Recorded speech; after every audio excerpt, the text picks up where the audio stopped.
Good morning and welcome to all our new international students and parents joining us from all corners of the world. I want to start by sincerely thanking each of you for being with us yesterday at Forerunner Global Day 1. Your presence and participation made it truly special, and we are so grateful you chose to begin this important journey with us at Penn.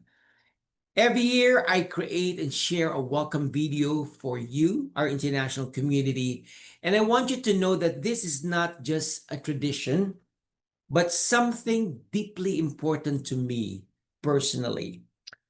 It is my way of recognizing the unique and invaluable contributions you bring to Penn's vibrant community. This year feels especially significant as many of you are navigating unprecedented challenges in immigration and the broader global landscape. Your resilience and determination inspire us all, and your presence enriches our campus in countless ways. You inspire us with your courage, your diverse perspectives, your determination, your commitment to growth and learning. And this video that we created is a celebration of you, your journey, your strength, your patience, and the essential role you play here at Penn. So now please join me in watching this message made just for you.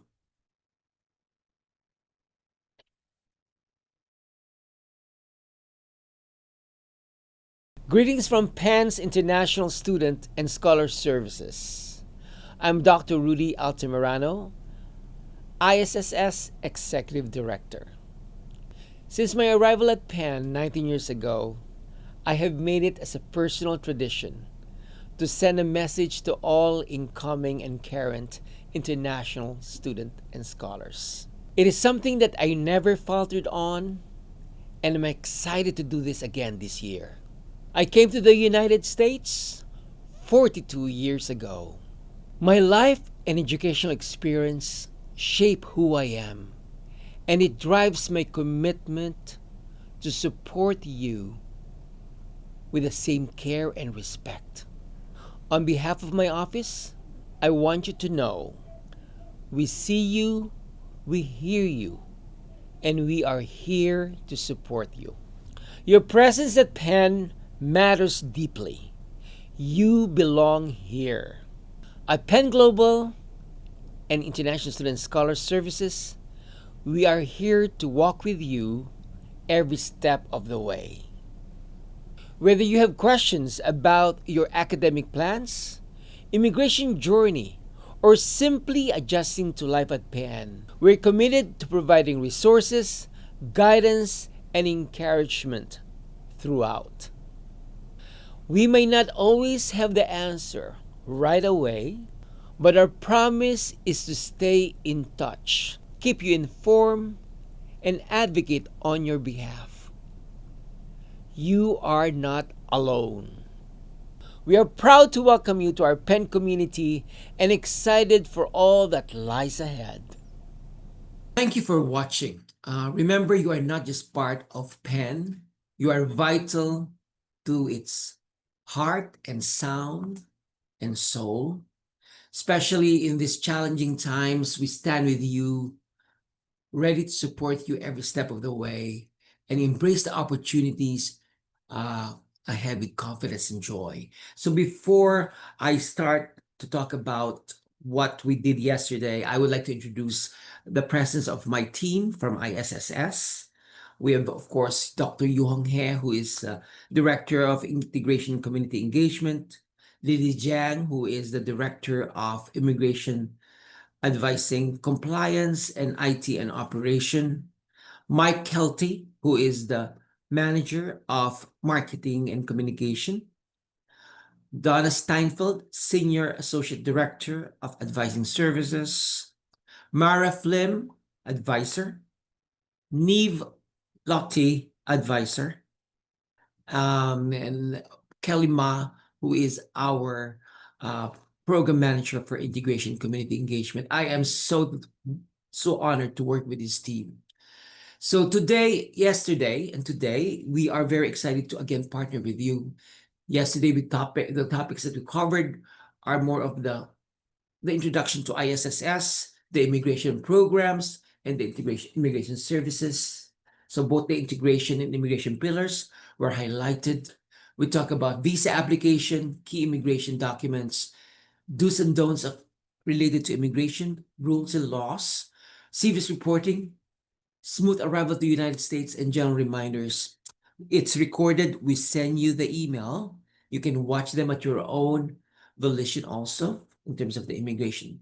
In terms of navigating Penn resources, we have scams. Scams has become a prominent challenge the last 2 to 3 years, scamming our international students, immunization and insurance requirements, wellness, health resources, housing options, academic support, and career services. Again, if you missed it, take a photo of this slide. You can go to our YouTube videos channel at ISSS Penn at /videos.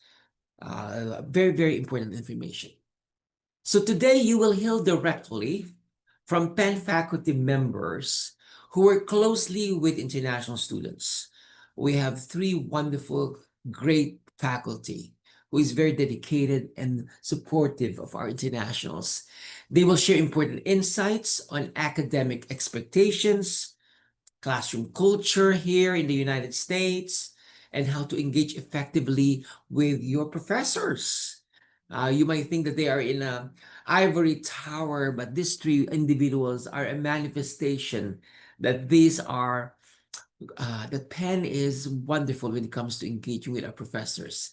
So this is your great chance to learn from these three professors who will shape your academic journey and to ask any questions you may have.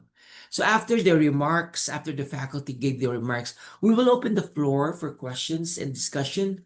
Please don't be shy, send your questions to ask. Um, you put it in the chat, the Q&A, and so that we can provide you with practical advice on how to succeed in your courses, how to manage the challenges in and out of the classroom, and to build meaningful connections with the faculty. So with that, after we will then part two will be the students. We have 7 students, both undergrad and graduate students, who have experience. Some of them have almost close to graduation. Some of them arrived last year.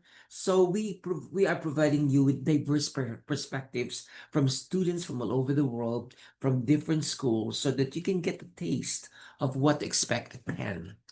Um, Endurance minutes raise hand. So Endurance, do you mind putting your question in the Q&A so that, because I don't know whether technically I'm able to respond to your email. So kindly put your question, Endurance, in the chat or in the Q&A section of our Zoom so that one of my team members can respond to your question. Okay?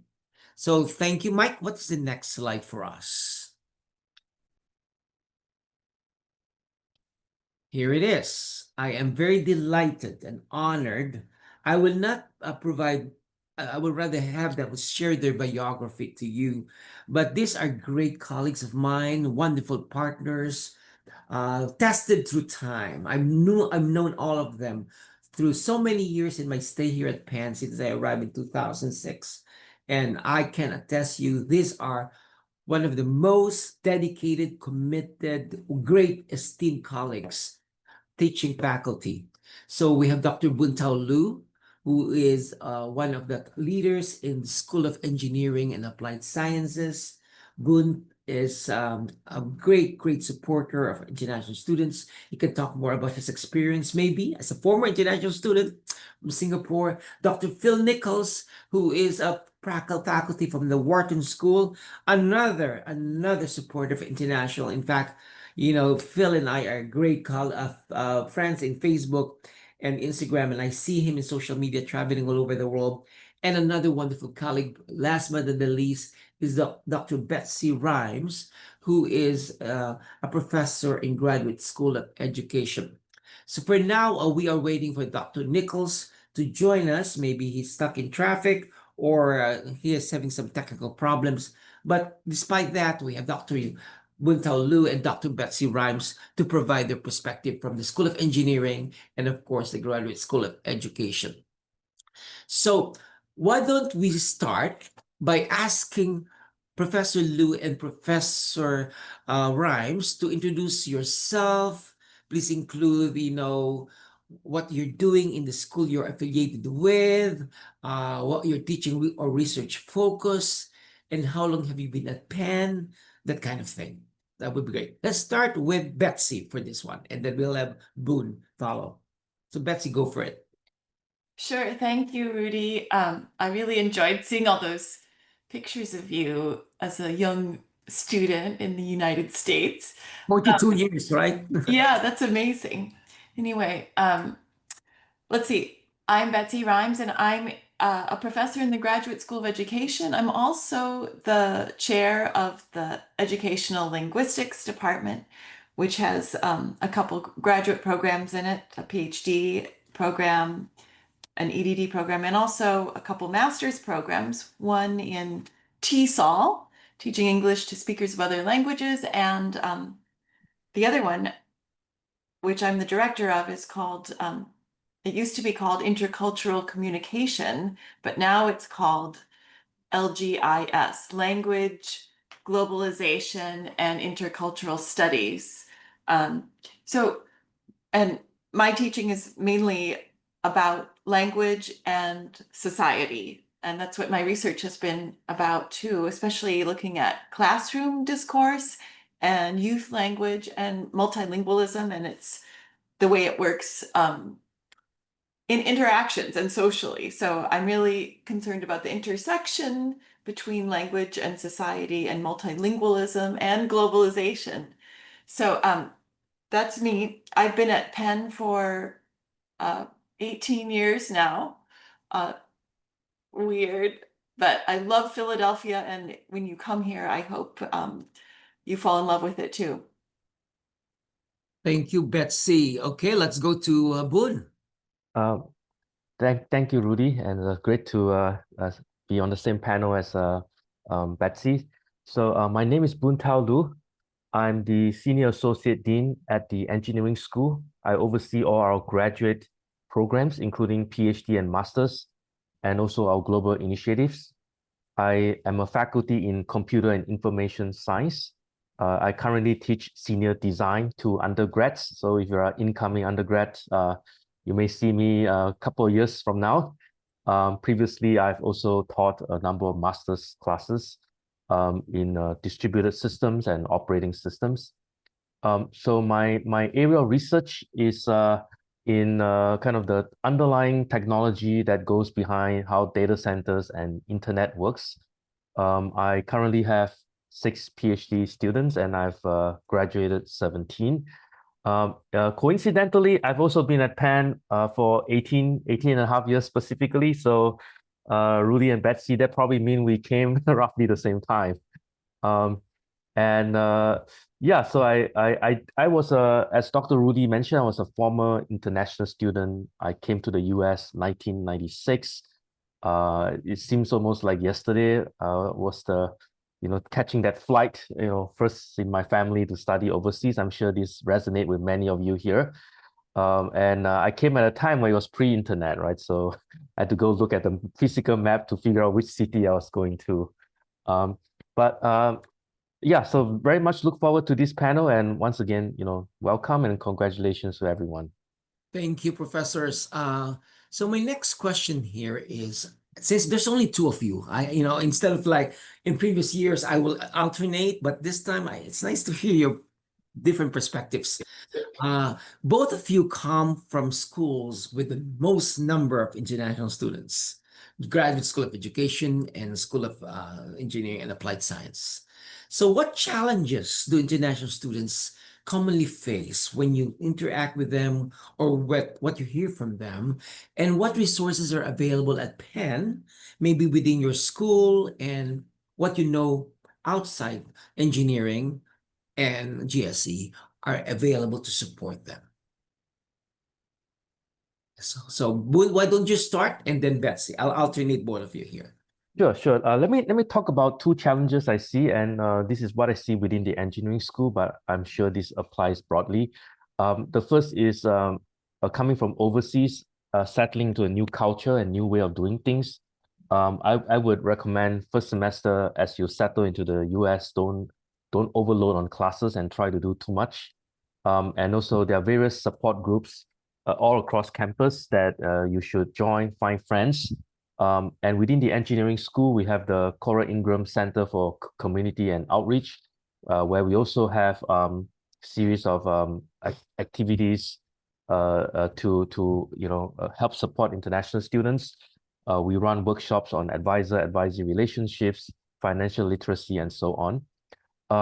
And the other challenge that I see is a lot of students feel the great pressure on when they first come to start looking for a job and so on. And I totally understand the pressures, particularly when you come, the career fair September is around the corner. And this pressure, I think, transcend undergrad or masters, right? There's a peer pressure and, the pressure to find jobs. So the one thing I would say is don't put yourself under a very stressful situation. Even the September career fair, treat that as a warm-up. There's plenty of opportunities. These days, a lot of things are done on the internet. Many ways for you to engage, look for internships and so on. And yeah, I guess the main takeaway is to enjoy and cherish your first semester at Penn. And yeah, don't feel too overwhelmed. Thank you, Boone. Okay, Betsy. Yeah, well, I underline all the things that Boone just mentioned. I think don't do too much is a good point of connection for me. A lot of times I feel like students get here and they think they don't spend much time in class, right? Like if you're taking 3 classes, you maybe spend 6 to 9 hours in class every week. And you think, oh, well, all this other time you have is free time. But I just want to emphasize that no, you're going to spend at least 2 hours out of class working on homework and or field experiences for those classes. So you need to be sure to dedicate enough time to your studies, especially the first semester when you're still getting used to the academic challenges.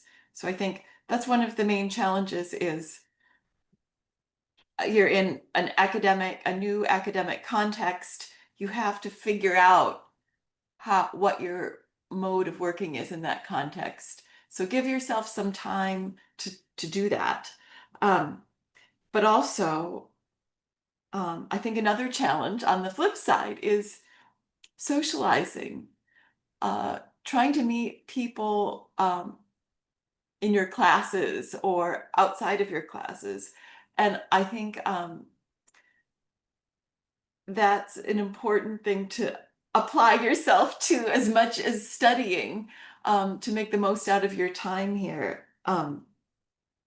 Your peers are incredible, right? You guys are fortunate enough to have been admitted to a top school in the United States, and you're going to be going to class with a lot of really interesting people. So be sure to sit next to people that you think are maybe interesting and challenging and talk to them. Your peers are probably they'll become friends that you'll have probably the rest of your life. So I've noticed in our courses when new students come, the cohorts that have the best experience, that do the best academically, are the ones who've really bonded with each other. So put some effort into that, even if you're kind of an introverted person, which I can relate to. So your peers are one of the great resources here. We also have in GSE, we have an office of student success that is also there for you to help with any like any issues you have. You know, if you're struggling academically, you need to talk to your professors, to me, the chair of your program or the chair of whatever program you're in. But you can also go to the Office of Student Support and or Student Success, it's called, and they'll connect you to other services that you might need. So there's no shortage of resources to support you if you are. Um, if you're facing challenges, which everybody is, you're going to graduate school, it's hard. But you need to make sure to reach out to those resources, including your peers. Great. Thank you so much. As you heard from our panelists, both of them look at the challenges are positive challenges, not negative challenge. Penn is a haven for academic learning. It can be overwhelming, but it's up to you to pace yourself and create a space for yourself to adjust.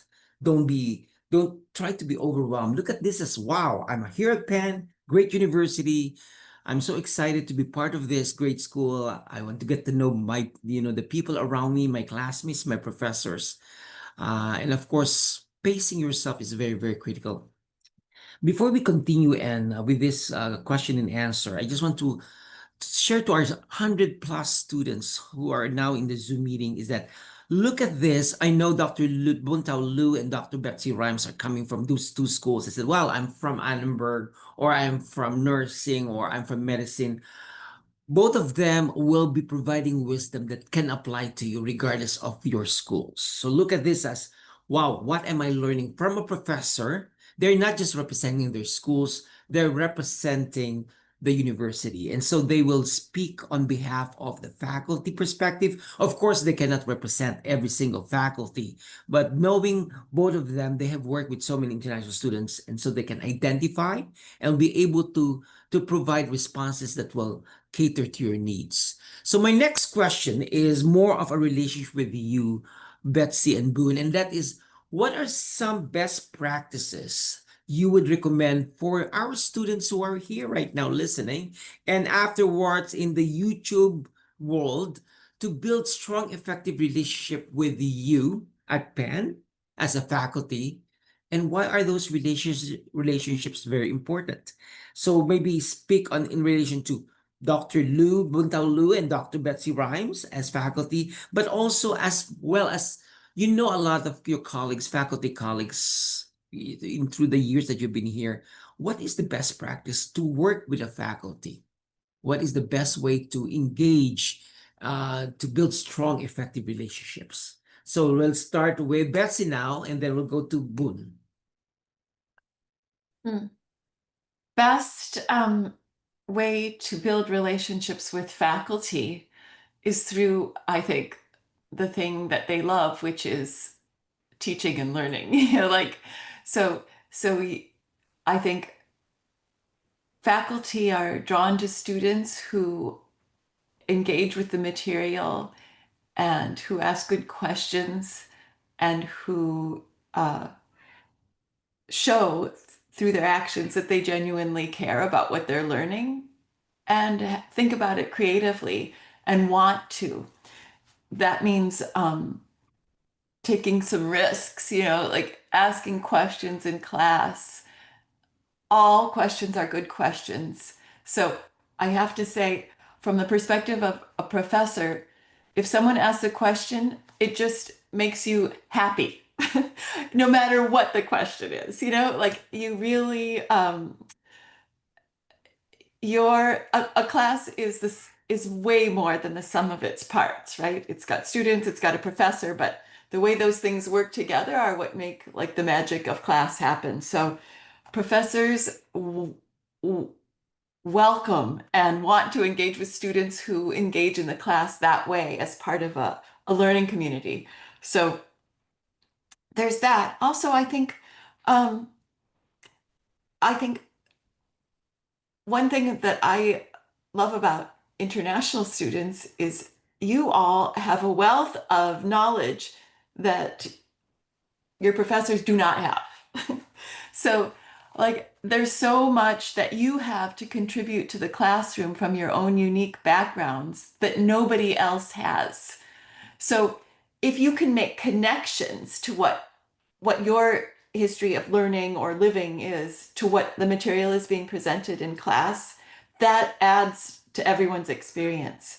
So think that way, make those connections and talk them into being, so that's another thing that contributes to your relationship with your professors, sharing a little bit about yourself, and with respect to the material that's being talked about in class. I could go on, but I'm gonna turn it over to Boone now. Um, sure. Thank you, Betsy. Said a lot of wonderful points, and I'll add to that. First of all, your relationship with your professor is a lifelong relation, right? It's not just for the duration of the class, not only for your first letter of recommendation, but I really stress this is a lifelong relationship. And just to underline that point, just this month alone, in the next week, I'll be meeting two former alums, one coming back to visit, one on Zoom, and talking about engagements, career advice, and so on. And so it's really a very, very valuable relationship that you should cherish and nurture. Now, within the engineering school, we have large classes and small classes, and I think the interactions there are a little bit different. So if you have in a small class with 20 students, I think it's asking good questions in class, getting to know the faculty is important. And I would say that in some of the larger classes, particularly in the engineering school, we have classes with 100-200 students. I would say, first of all, don't be shy. Go to office hours. Be willing to ask questions in class, and also don't let any doubts accumulate. Right. So if you don't understand anything in class, these things are cumulative, right? If you don't understand topic A, you won't understand topic B, C, and so on. So make sure you stay ahead of the material. If you sometimes it could even mean staying a minute or two behind class to ask the faculty a clarification question. And in today's time and age, there's also a lot of technology, right? So we actively and across campus use a Q&A platform like @discussion. And so you should definitely leverage that to ask faculty questions, asking your TAs.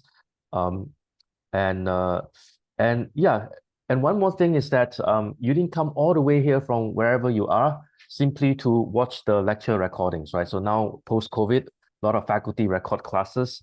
So there's the temptation, particularly when things are busy, to say, you know what, I'm going to just watch the recording and not go to class. I would not recommend that as a way for you to stay on top of the material, but also, having that physical presence, interaction with faculty is something that's really valuable. So I just want to very quickly circle back to something that was mentioned earlier about fellow classmates. There was this advice that I was given on my first day in for my doctoral studies that I didn't appreciate until many years later. The faculty there mentioned it was to a group of students, and he mentioned look to the student to your left and the student to your right. You will be depending on them for the rest of your life. And I did not fully, internalize this until maybe 20 years into my career, and I realized how important that Penn network, that support system is. So I really underline, in addition to knowing your faculty, to really reach out, get to know your fellow students, because they're going to be there for a very long time in your long career. Very good advice. As I glean from this wonderful insights, what is important is the investment. It's the networking and the relationships that you build with your faculty and the classmates it's an investment. You invest a lot of them from my graduate school years. Still, some of them are still great friends. We go to each other's weddings and baptism, bar mitzvah, that kind of thing. And so we connect, especially now with the advent of social media. I remember, and one of my faculty members was a godfather in my wedding.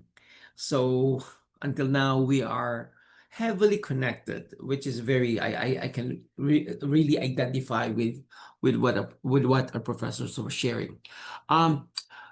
class participation, and I want, if you don't mind addressing this in both the graduate school perspective and in the undergraduate school perspective, because our students are both coming from both levels and educational levels. It plays a very important role in some of the final grades here at Penn, and of course the US classrooms more broadly. What would you say to students to encourage them to speak up or ask questions? You know, I talk to a lot of international students. My English is not so good. My accent is so thick. The US students in my class, I heard from my friends that in the United States, some of the US students are so good and very eloquent and articulate that before you even say anything, they're already responding to the question. How do you navigate those challenges, especially in the advent of language challenges in their own perception, accents, being not confident about their fluency? So, if you don't mind, I think now it's Boone. And then we'll end with Betsy, and this is right in Betsy's alley. So, Boone, why don't you talk about it a little Sure, bit? sure. Yeah. Coming from East Asia society, we are used to not talking too much in class. In fact, I got through my entire undergraduate studies with very good grades without uttering a single word in class.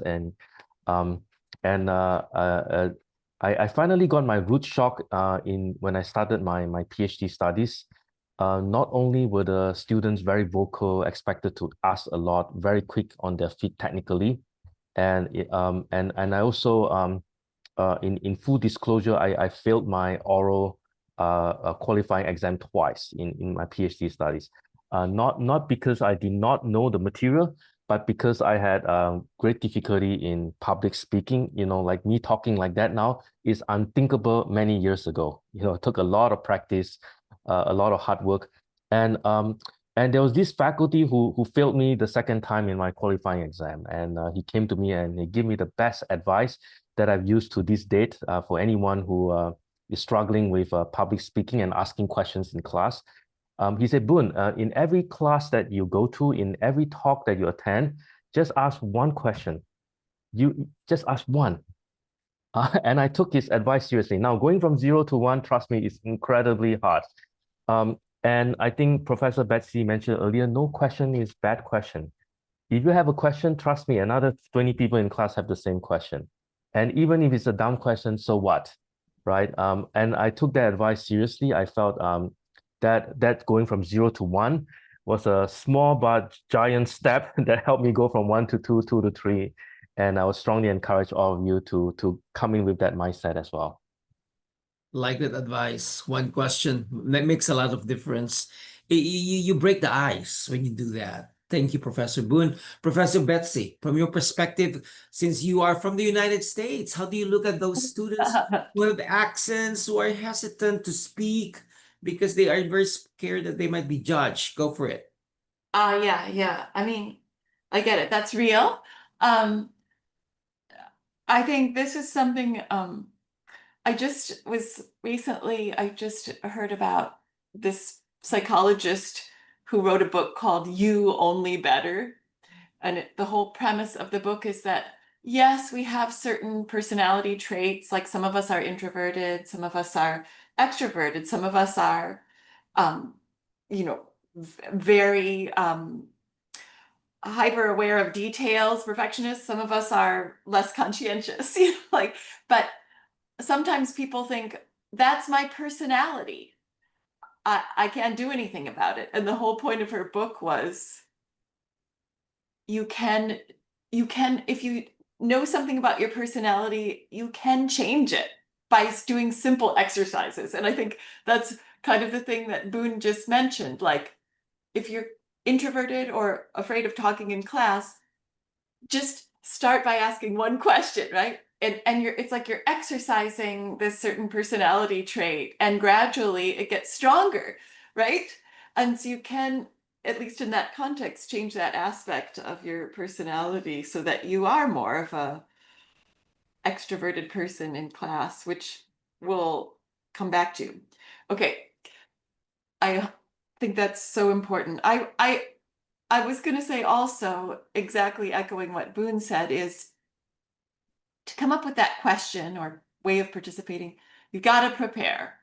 So go to class knowing that you did the reading or whatever exercises you were assigned. Maybe you didn't understand it, but you did it and you tried. And maybe it's not a question that you want to ask, but have one thing prepared to say. Maybe one connection you want to make, one insight you want to share. Maybe it's a question. Maybe it's even just a clarification question, right? Like, what did the author mean here? That I was baffled. So, but then also know, maybe you're not even going to ask that. You might not even say that. It's okay to sit there and know that you had something ready to say, and the right opportunity might not come up. Because I think another really important part of being a good class participant is listening.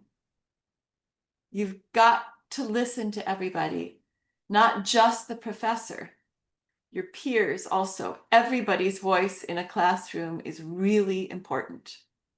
So you've got to be listening to your peers because you want them to listen to you. So this is another, I guess, commandment I would like to impart on you, which is be compassionate to your peers. Sometimes I think peers are the scariest part of a classroom. And as a professor, I see it. I see a student talking and other people doing looks at each other. And I just think you're mature, you're too old for that. Like, you've got to listen to your peers, and always, like, as a professor, whenever I hear someone talking, maybe I don't see the connection they're making immediately, but I have to think to myself, like, how does this connect? And sometimes I'll even ask the student, I like what you're saying, how does this connect? And they'll often have something to say. So I feel like you've got to be compassionate with yourself and let yourself participate. But you also have to be very compassionate with your peers, to create a good overall environment. So that means listening and also thinking. Everybody in the class is a smart and well-educated individual.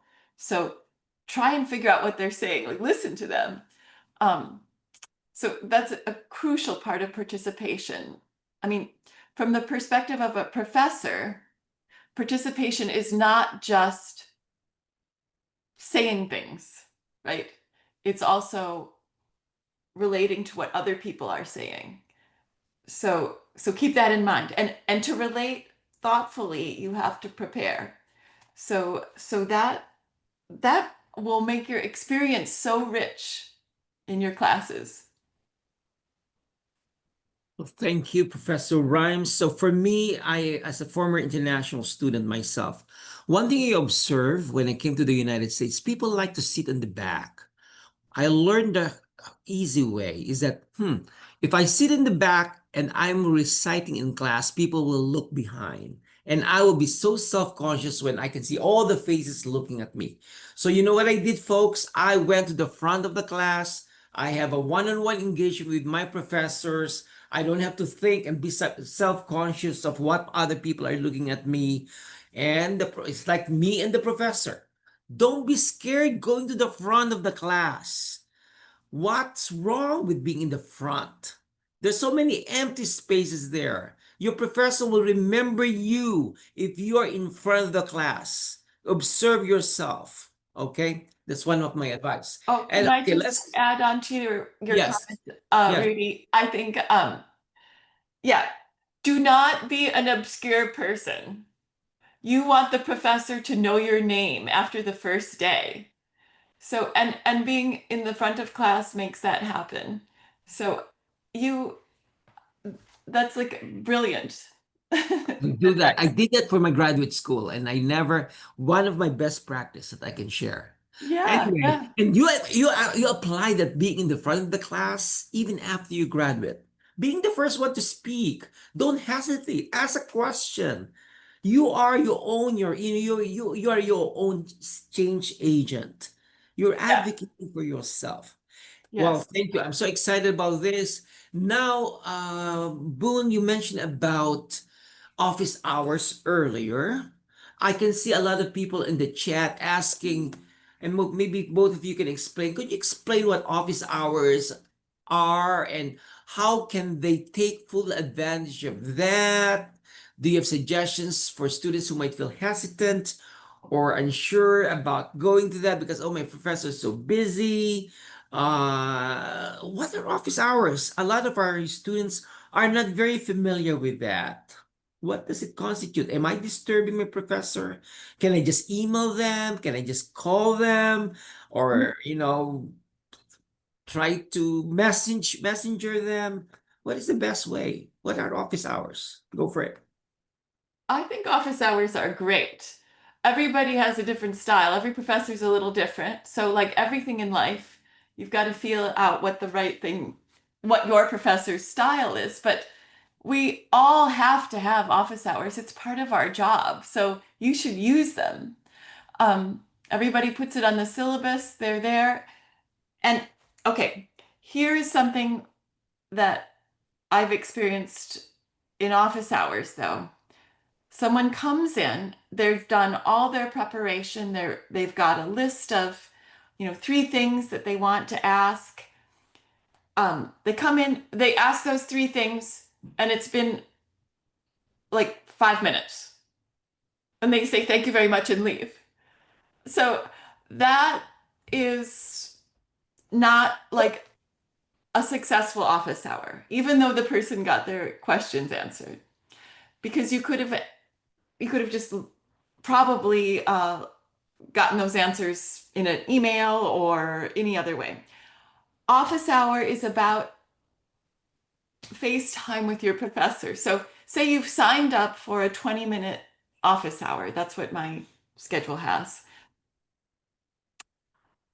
Just plan on it taking 20 minutes. The professor's there for you for those 20 minutes. So go in. Usually you talk about nothing for a little bit for the first 3 minutes. Um, that's okay. Like maybe you have your 3 questions, which is great. Ask the first one. Relax. It's okay. Just let the conversation expand out of your first question. Then ask your second question. So I would say office hours need to be a kind of a time where you're not only getting your questions answered, but also learning a little bit about or kind of thinking together with your professor. Maybe think of it as like a problem solving thing or let different possibilities emerge in the office hours. So they don't have to be so short. This is something I just realized lately. People will zip in and zip out, I think, because it's like scary or something. But um, it's supposed to be a more kind of down to earth time, I would say, an office hour. It's like a time to visit with your professor, get your questions answered, but also just chat a little bit. Professor Wood, do you have anything to add? Because I know you were the one who Yeah. mentioned So this. yeah, so office hours are time where the faculty or the TA set aside an hour. Uh, so Professor Betsy mentioned one-on-one office hours. There's also small groups where a group of students come together and the faculty is there or the TA is there, and the student get to ask questions about homeworks, maybe essay ideas. And particularly, I think this is useful if you have also like big classes where you get to know the faculty or a TA in a much more intimate setting. A couple of things I want to add to what was mentioned earlier by Betsy. The first is that um, professors and TAs are a self-selected group, right? So faculty become faculty because we like to interact with students. So the fact that you come to our office hours is something that we cherish and welcome. Likewise, many of the TAs are fellow students, and the reason why they become TAs is because they want to interact with other students and to teach and help other students. So I think it's important to put that in perspective. The other thing is, even if you don't have a ready question to ask, particularly in office hours where there is small group interaction, you can also sit in and look at questions that others ask, and you can learn a lot from that as well. And I really emphasize that because I think in this era of AI and GPT, it's possible for you to, interact with some chatbot and learn some material. But what office hours also provide you is the people-to-people interaction. There's something to be said about, meeting somebody face to face, asking them questions, iterating on ideas together, and building up your soft skills, your interaction skills from a more personal level. And I think that's something you can get out of attending office hours as well. Thank you so much. Yeah, so basically office hours are, intended for you, not for the faculty. It's for you to have an interaction with them. Again, no obscurity here. Let yourself be known. That's the time for you to be known by your faculty beyond the classroom. Okay, let's move to another topic, and that's about group work. Group work is very common in the United States, and at Penn, it's not rare. Penn classrooms are very diverse, people from all over the world, across the United States, from different perspectives. Um, what strategies would you recommend for navigating teamwork and working effectively across different perspectives? Maybe let me change this question more. What are the don'ts of working in a group work? Maybe the do's is clear, but I want to know what you should not be doing in a group work environment, especially if you're assigned in a group work task in a classroom as a requirement. What are the don'ts in a group work setting? Um, so maybe let me start. I'll mention three don'ts and also explain why they're important. Okay. The first is in a group setting is a chance for you to interact and get to know other people. So I would say the first thing is if you can, and it's not always possible, but I would say if you can, try to reach out and work with people from different countries and different cultures. It's oftentimes easy to gravitate towards people from the same country where you're from. I think, coming from Singapore, I had no choice, right? Small island. I'll be lucky to find one person in my major for the entire year, let alone across years. So that means from day one, you have to work with people from different cultures, different countries, and I think it's very rewarding, and you learn a lot in doing that. The second thing about group work is I think this is really obvious, so I will keep this short, but really to do your part. And sometimes people in a group may have different skill set, they bring something different to the table. So it's important to figure out how you could best contribute and do your part. I teach a senior design for undergrads, and I know some students are very good coders, some are not as good. And I say, everybody, you should be able to contribute and do your part. If you're not great at doing X, maybe you can do Y, and you can still help your team. The third thing I would say is don't kick any conflicts down the road, like kicking the can down the road. Every time there's some sort of group conflict or disagreement, view it constructively, especially in the US where people tend to be very vocal, they get their opinions heard, they don't keep things hidden in their chest. But you should view any sort of, you can call it in quotes argument or conflict, but really as a chance to get everybody on the same page. And oftentimes the best ideas come when different people with different views get together, they discuss, they trash it out. And that's how, progress and innovation is done. Thank you so much, Professor Betsy. Anything to add about the don'ts of working in a group setting? Oh, yeah. I would say this underlines everything Boone said, but from a different angle. Don't think that you have to do everything. So a lot of us are kind of overachievers, and we might think, oh no, to get this done right, I'm just going to have to do it all. I don't do that. Instead, realize, I think, a theme that we've been touching on again and again, that this is also about building relationships and learning about the strengths of your peers, which may be very different from your own.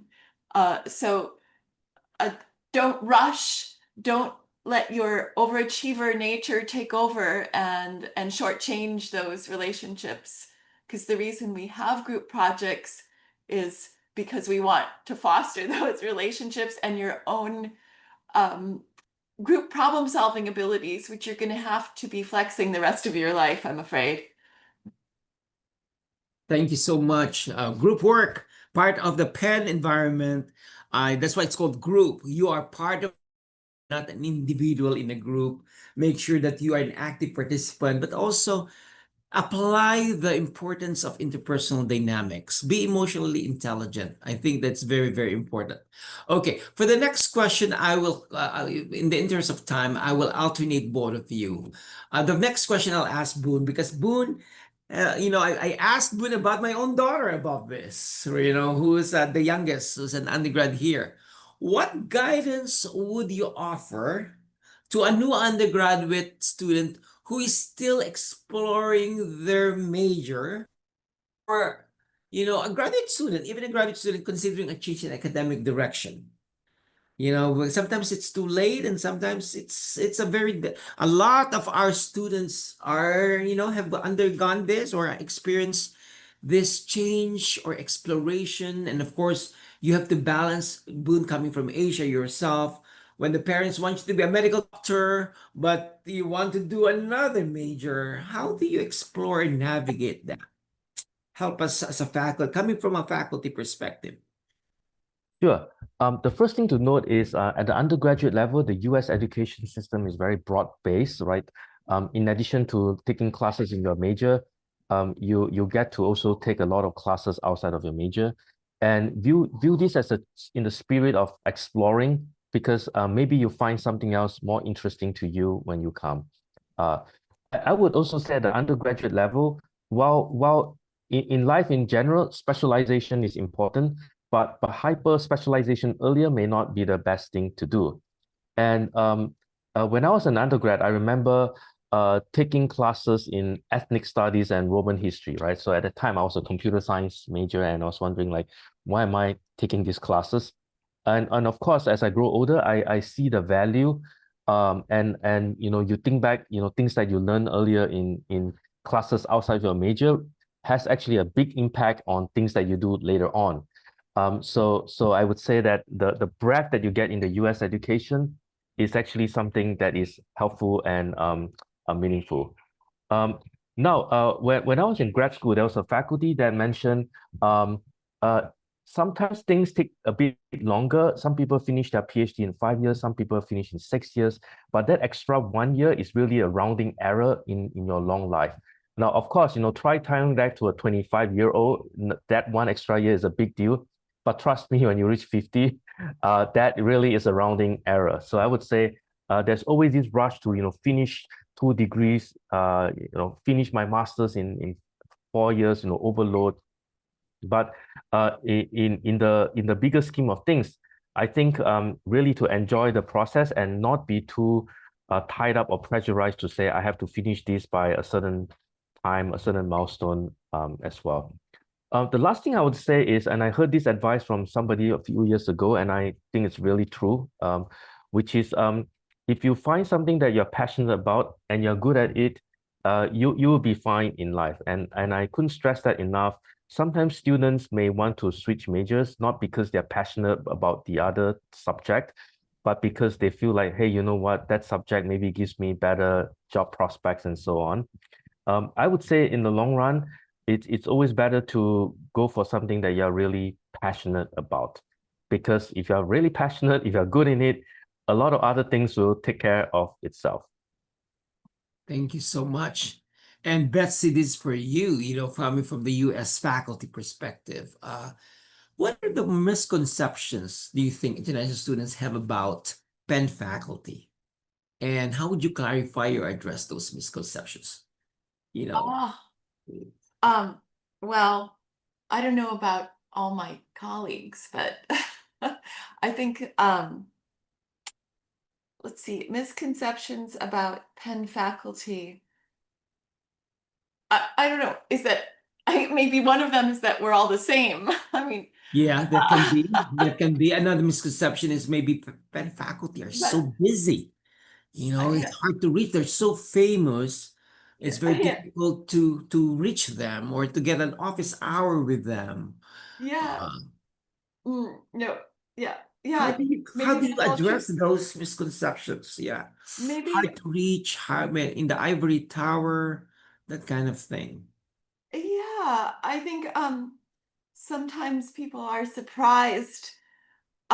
International students might be surprised to find that their faculty are kind of like down to earth people, Hmm. Hmm. just um, who have uh maybe a well-rounded life. Yeah, like they actually, do other things besides um their scholarship and teaching and administrative responsibilities, of course. Um, so maybe that's a surprise. And I don't know, I feel like in terms of speaking for myself, um,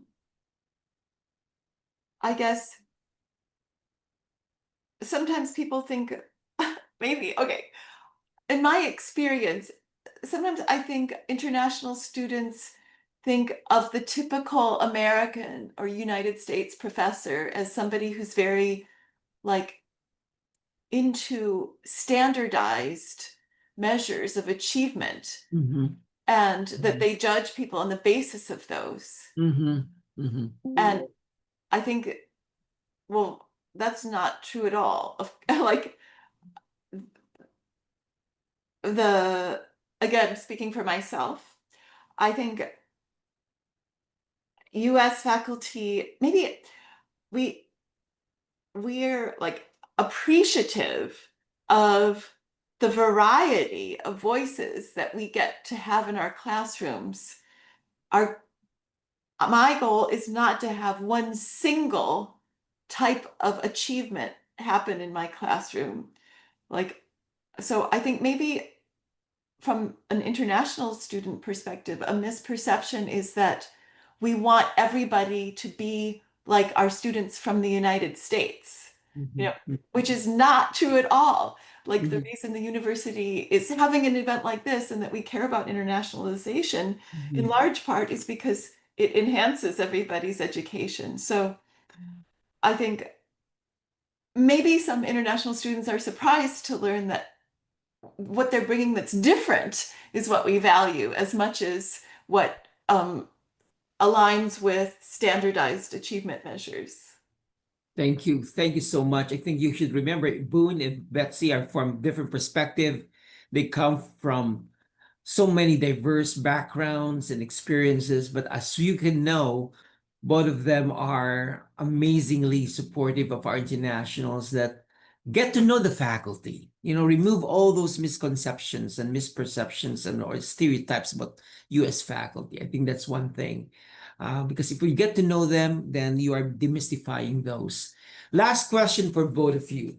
In your opinion, what makes a great Penn student? So if you fill in the blank, a great Penn student is blank. Go for it. Boone, why don't you start with that?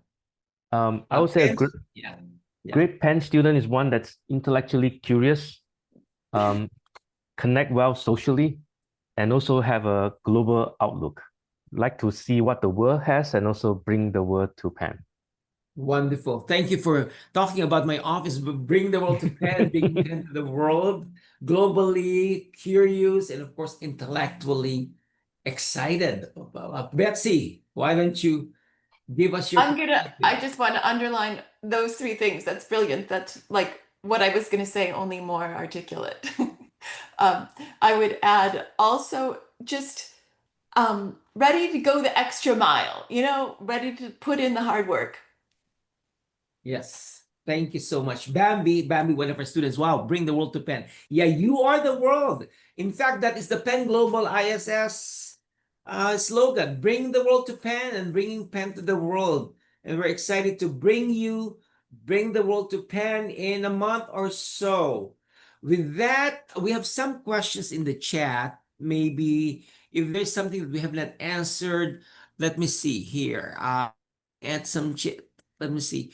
They're very excited. The students are asking, how can this one person? I wanted to ask if the students from one can approach one faculty from another school.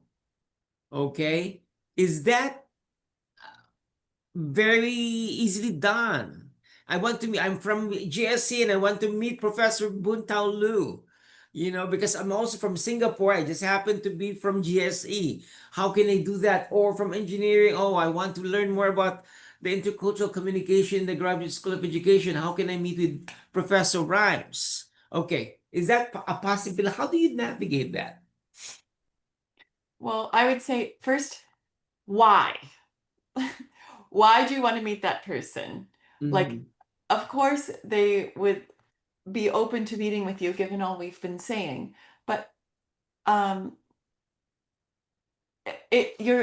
foundation of your interest needs to be based in all those three qualities that Boone just mentioned: intellectual curiosity, interested, curious about expanding your social connections, and I can't remember bringing the world to that person. And I think it has to come from a place of intellectual curiosity, because you are doing something that is, like in any case, the person's going to have to invest some time and emotional and intellectual energy in that meeting. You need to think about why you're doing it and respect that person.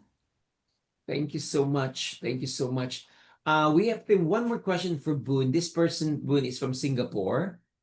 Hi, Dr. Boone, fellow Singaporean, and Raffle Shen here. Can you share any advice about adapting to life at Penn as a graduate student Wow, from that's Singapore? adapting to life as a graduate student. I think as an international student, a lot of things that we mentioned today, I think would apply well, like getting to know your classmates, participating in different activities. And the US is an amazing country with a lot to offer. And I think many international students come here and they find this to be a really rewarding time and experience. And also, and this is, I think, applied to everyone here. When you come here, you're going to face certain challenges, roadblocks, but treat them all as opportunities to grow. Sometimes you face some roadblocks, things may sound really down and you may be really stressed out. But many years later, you look back and you realize all of them were growth opportunities for me because I overcome that setback. I became much better person. Maybe someday I could, go back to my home country and I could make even greater contributions there, right, with things that I learned in the US. So I think coming with that growth mindset is super important. Thank you so much. Growth mindset, one of the key insights. Well, I would like to take this opportunity to end with a faculty panel. Professor Betsy Rhymes from the Graduate School of Education and Professor Buntao Lu from School of Applied Sciences and Engineering, or School of Engineering and Applied Science. I have to correct myself. Thank you so much for your time. I know how busy you are, both of you.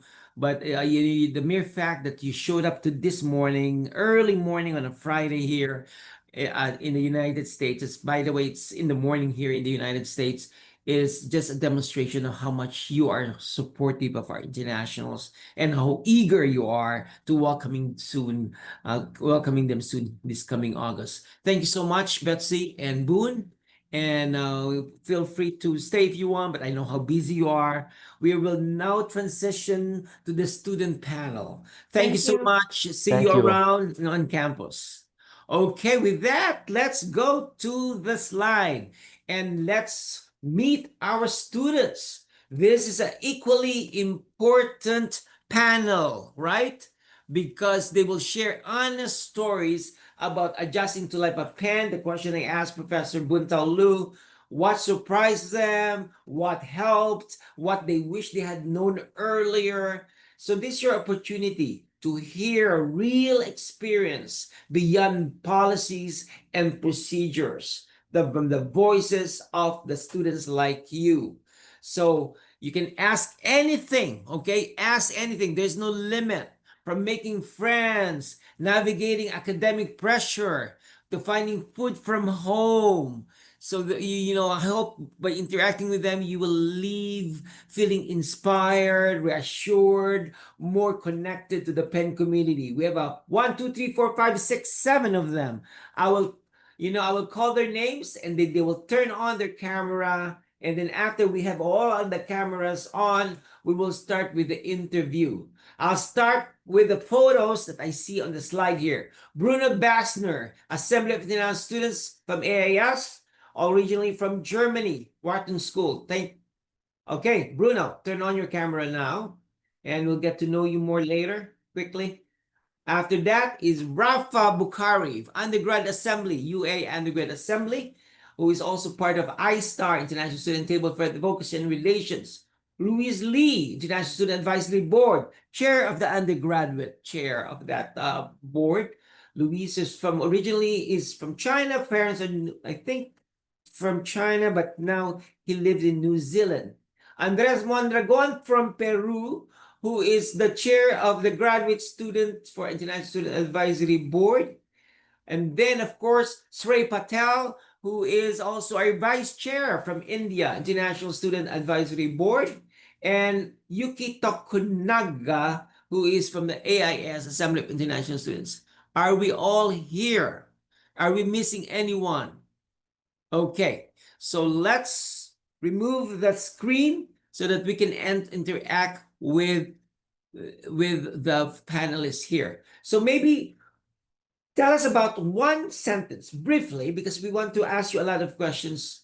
Tell us about yourself, something fascinating or exciting about yourself, and then you call the next one popcorn. Okay, here in America we call it popcorn. In the Zoom environment, popcorn means you throw the same question to the next person. Okay, we'll start with Rafa. Go for it, Rafa. Say something fascinating about yourself, and then popcorn it to the next person, and then we follow the same line here. Go for it.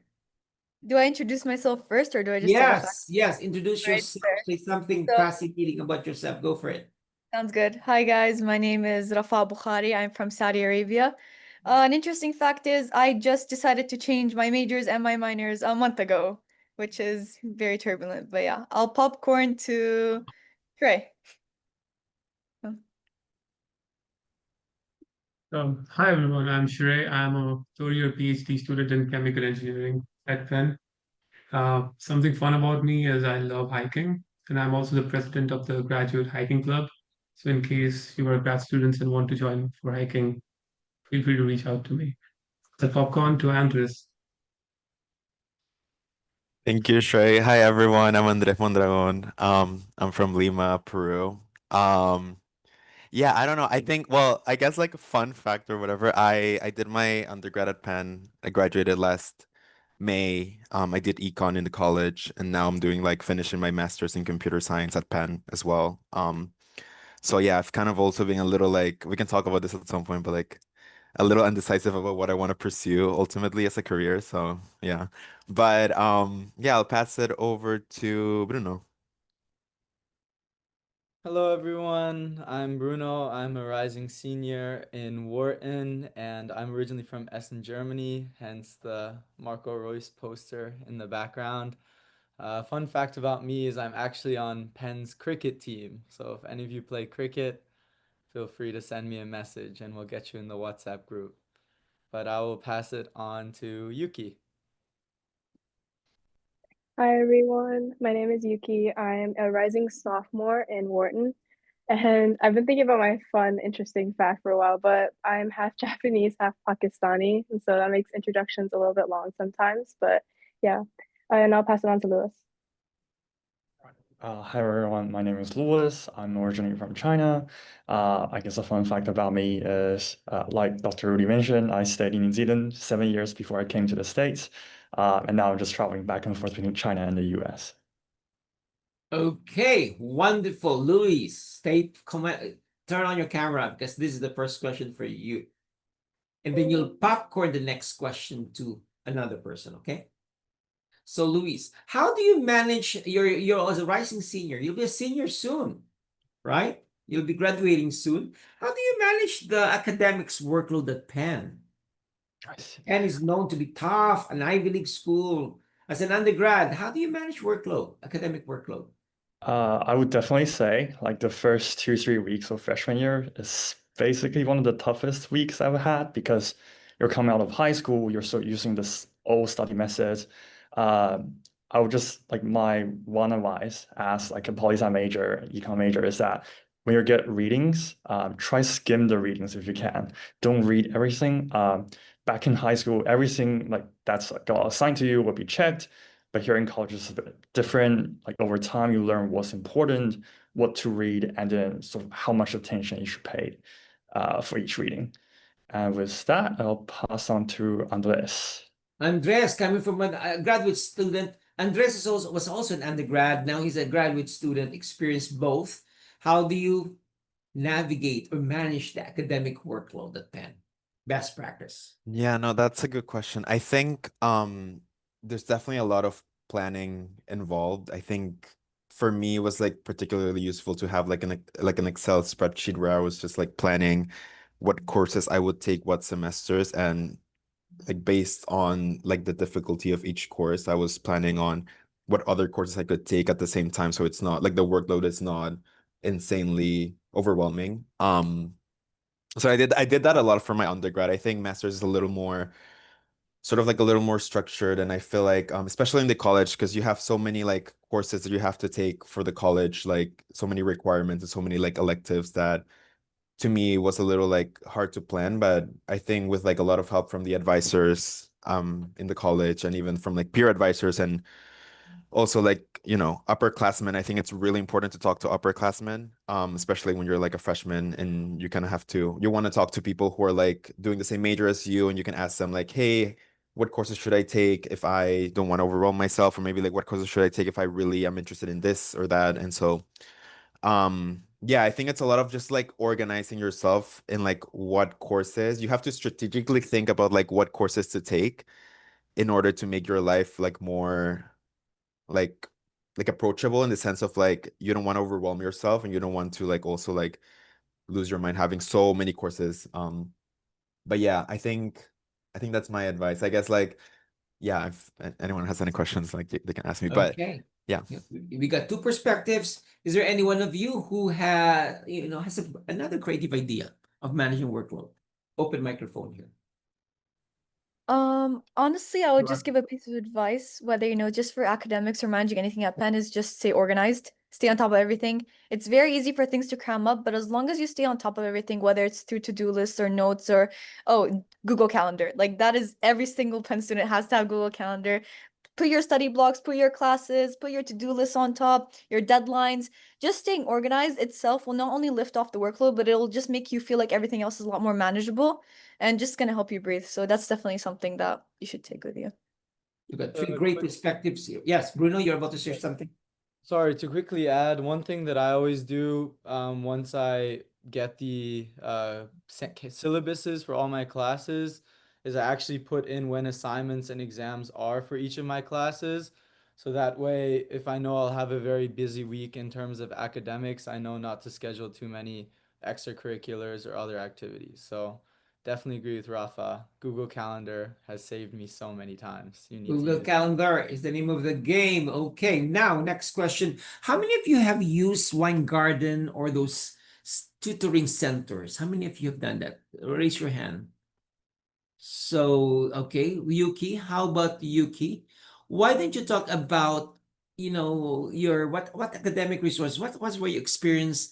Why is it helpful? What did you use? What academic did you use? The Wine Garden? What other tutoring center did you have used? And go for it. And then Andres, you also use it. Okay. So go for Yuki. Go for it. Sure, yeah. I personally used Weingarten's like group tutoring, like I, I guess like group tutoring sessions, and they usually have them for like classes that are students find more challenging, or it's like much more of a popular class that students like often go for. So it's like all of the intro math courses. So if you're taking like Math 1300, 1400, 1410, and then 1070 and 1080, they do like group tutoring sessions in Houston Hall at night, like almost every day of the week.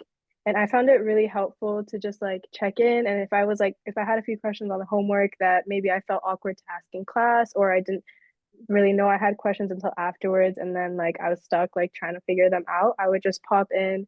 And the tutors are also really helpful, but also like the entire community is very welcoming. And I think like if another student knew how to answer the question, then they would help me, and it would be like vice versa.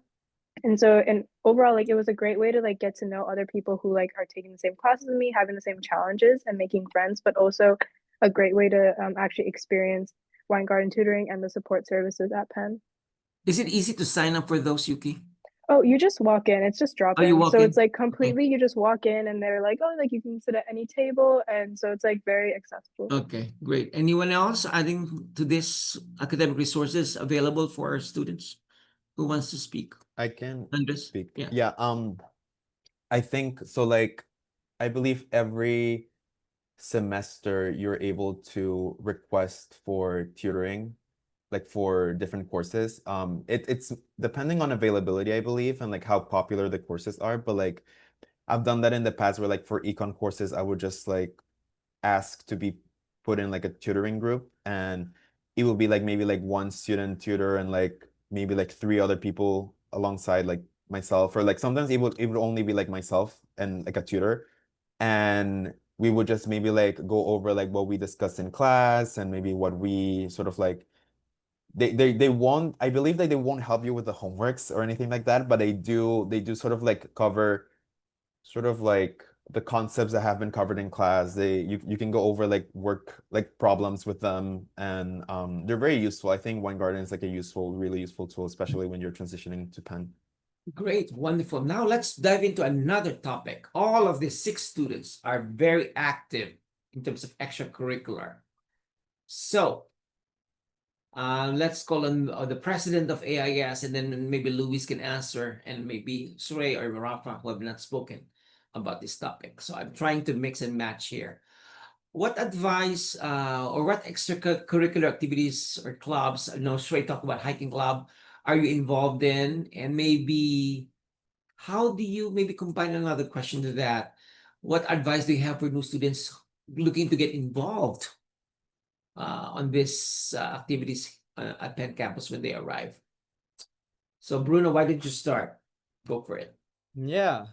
Yeah, so I love clubs. As you'll see, I'm president of AIS. I'm also president of the Wharton Undergraduate Sports Business Club. I'm also on the class board, which is one of 6 Penn student government organizations you can join on campus. And I'm on the Penn cricket team.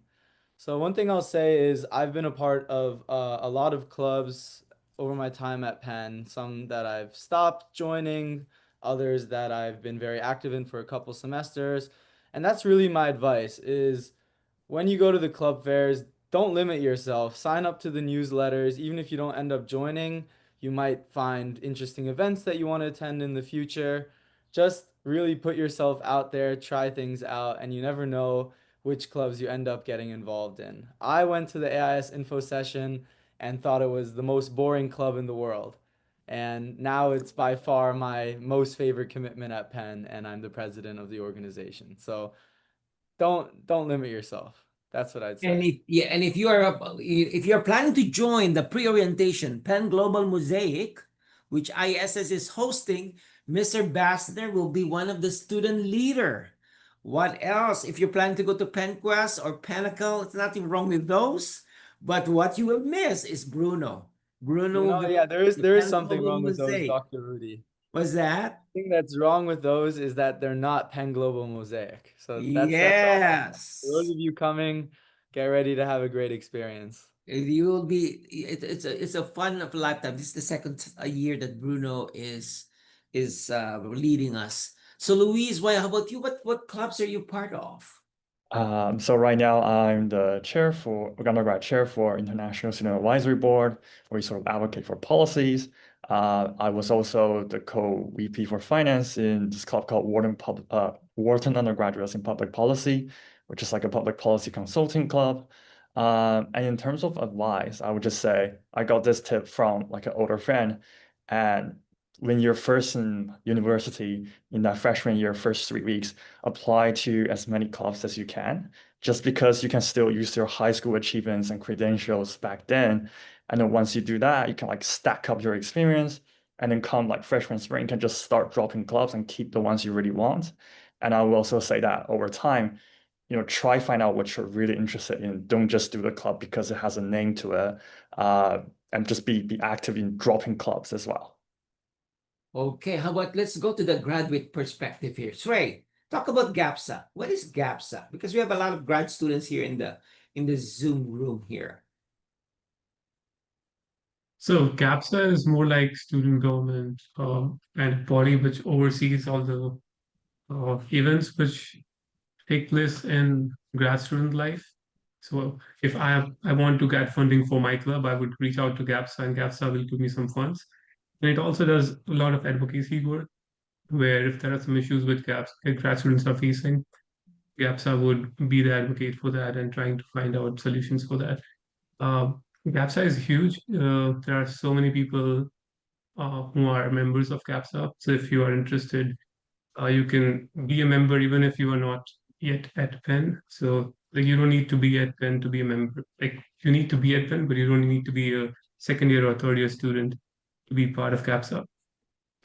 Uh, I don't know more about what goes inside of CAPSA because I'm not part of CAPSA, but talking more in terms of the events, there are many CAPSA funded events. So that will be offered to you at a discounted price. So that's a big thing where you will be coming across the GAPSA's logo where some event is GAPSA funded.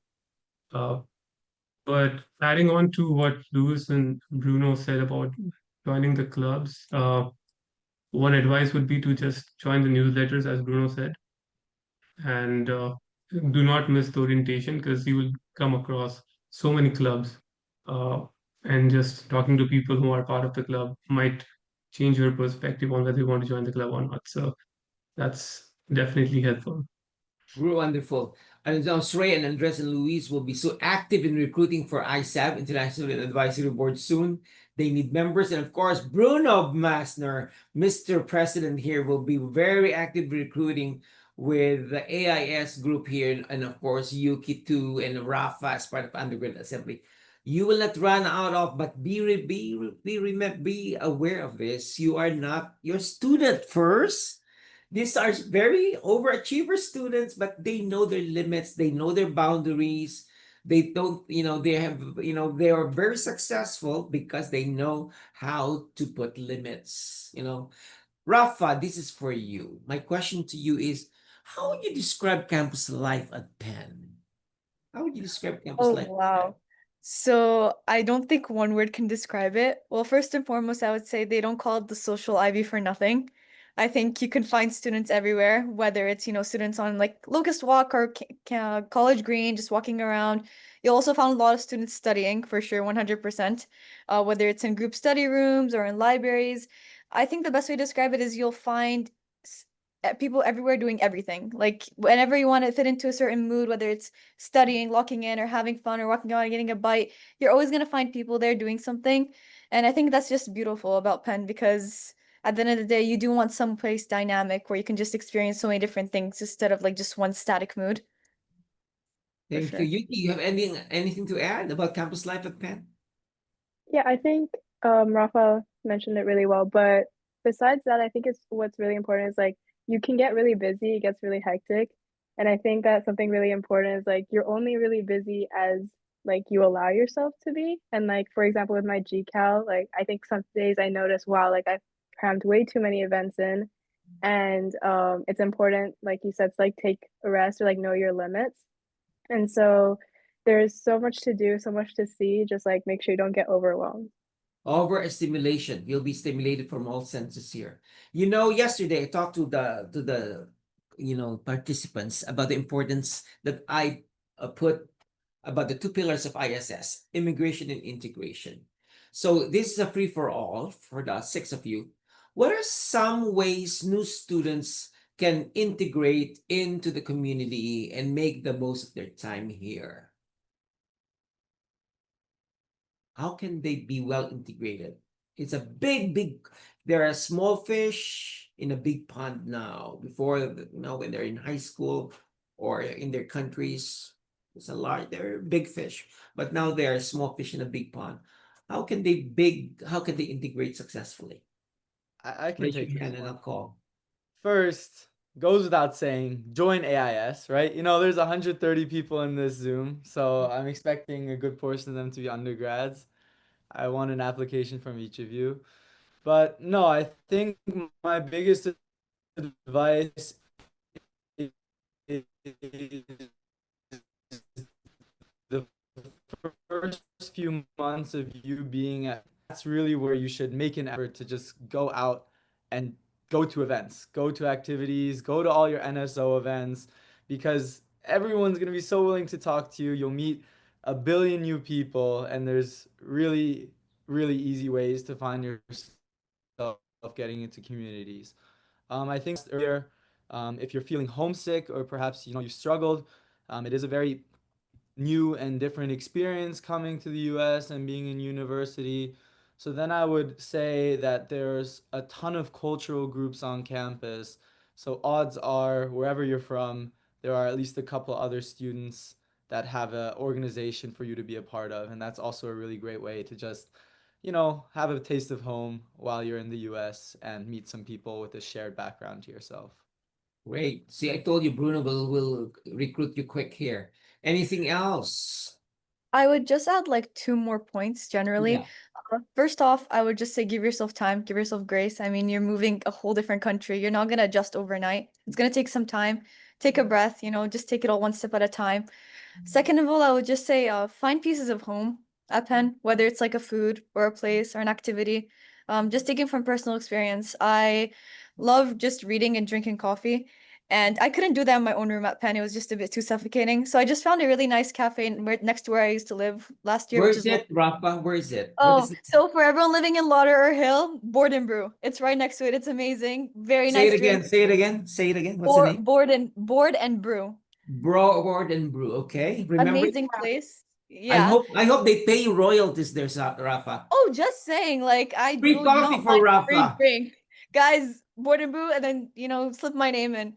Uh but yeah, honestly, just find pieces of home, whether taking long walks, riding bikes, it's just you need to just find those pieces of comfort wherever you Board are. and Brew. I will talk to them, said give you free coffee every week. Yes, You free much advertisement needed. here. Okay, let's talk about cultural adjustment, cultural difference. A lot of you, even though from Germany or India or whether Peru or New Zealand or Saudi Arabia, you're coming from different cultural differences, right? What cultural what cultural difference did you observe and how did you adjust? What is the difference between your country that this is so different from my country where I came from, and how did you adjust? Maybe let's make it fun. What is the big cultural difference that you observed when you first came? I can go, Yeah, I guess. Peru. Yeah, Peru, I guess. Yeah, I don't know. I think the beauty about Philly, and I think this was recent too, like it was voted the most walkable city in the US, Philadelphia. Um, and to me that's such a big difference because in Lima, like I feel like you have to drive everywhere to go places. Like if you want to go to a coffee shop, you have to drive for like 10 minutes or something, and it's kind of annoying, but I feel like as like people were like alluding before, um, you can go to so many different places in the city. I feel like there's this concept of just like the Penn bubble and how it's like so kind of like strong and how like sometimes when you're like a student there, you kind of only stay within university city, but there's so many places you can walk to or you can like bike to, and like it's so just like easy to get places. Like you can take like the subway, the bus, like you can just walk.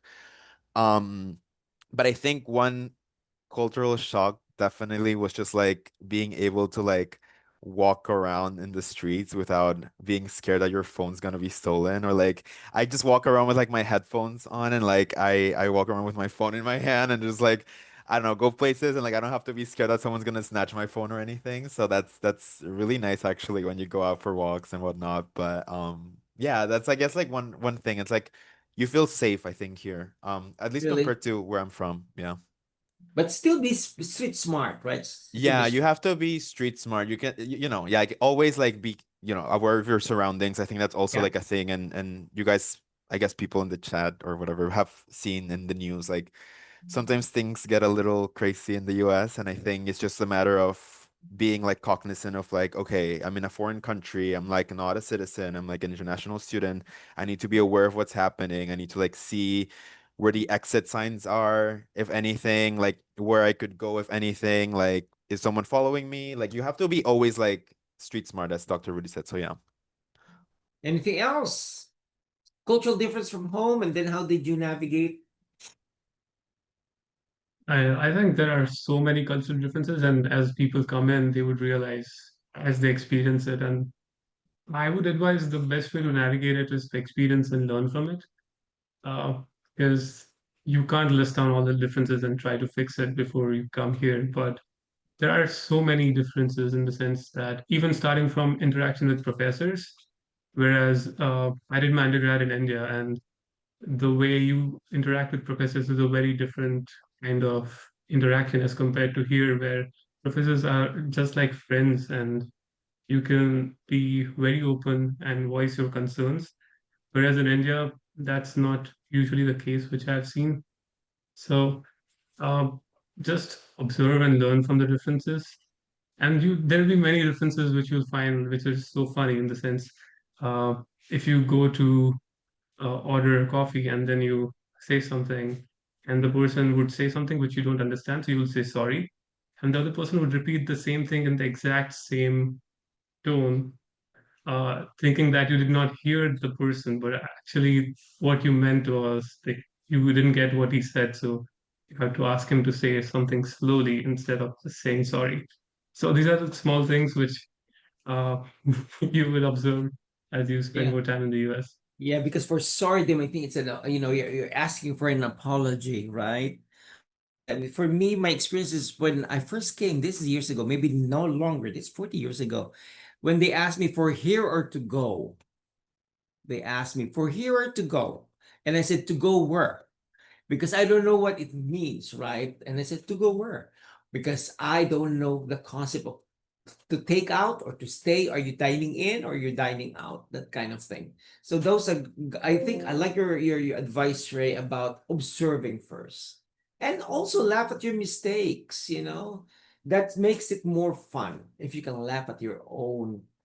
You learn through life, right? So, okay, let's talk about how would you make when you're homesick? What did you do so that you can adjust to your homesickness?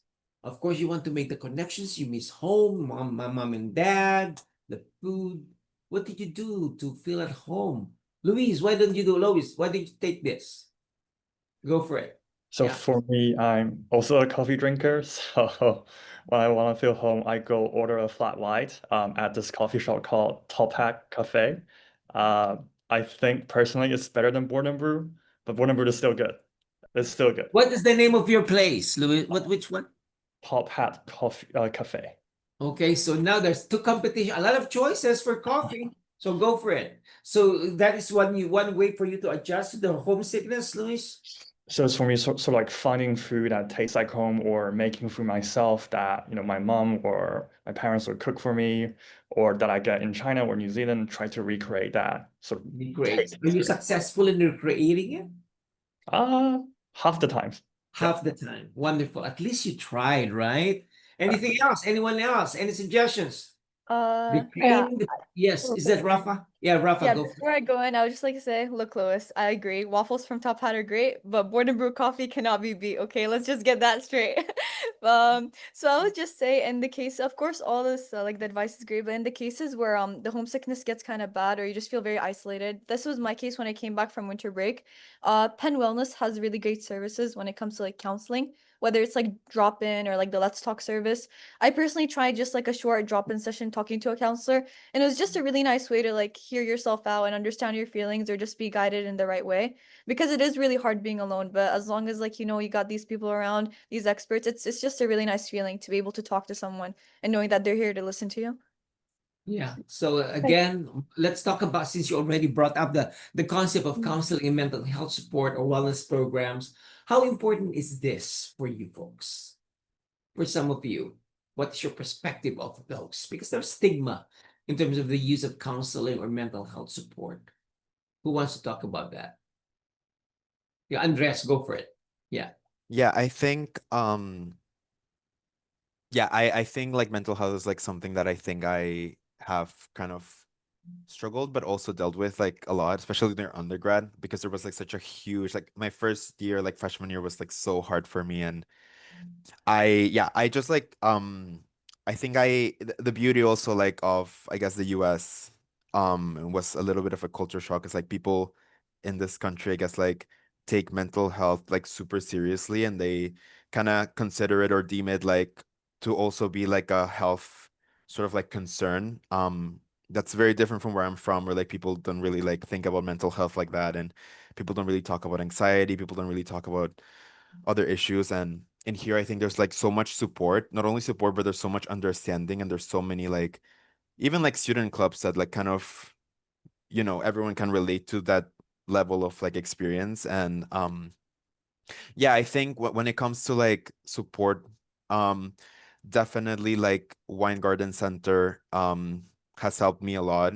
I during my undergrad, like they helped me like get tested and tested for like ADHD and anxiety, and that was like a huge part of like the struggles that I faced during undergrad. And I think Penn Wellness definitely like helped kind of like, they helped me not only like reach out and find like good resources and support within like Penn, but also like outside if I wanted to like seek therapy outside and whatnot. And even like the Wine Garden Center was really good at like providing me with like academic accommodations for my ADHD, helping me like throughout like, process of like getting like support and like tutoring and other sort of like support systems that they have at Wine Garden. But I definitely do feel like, and this is something that I really want to emphasize, like it's important that like if you coming into this, like you feel like there's maybe something that like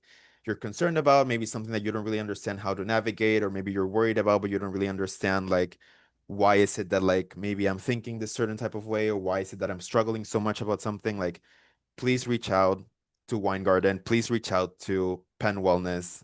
Like reaching out is like the hardest step, I think.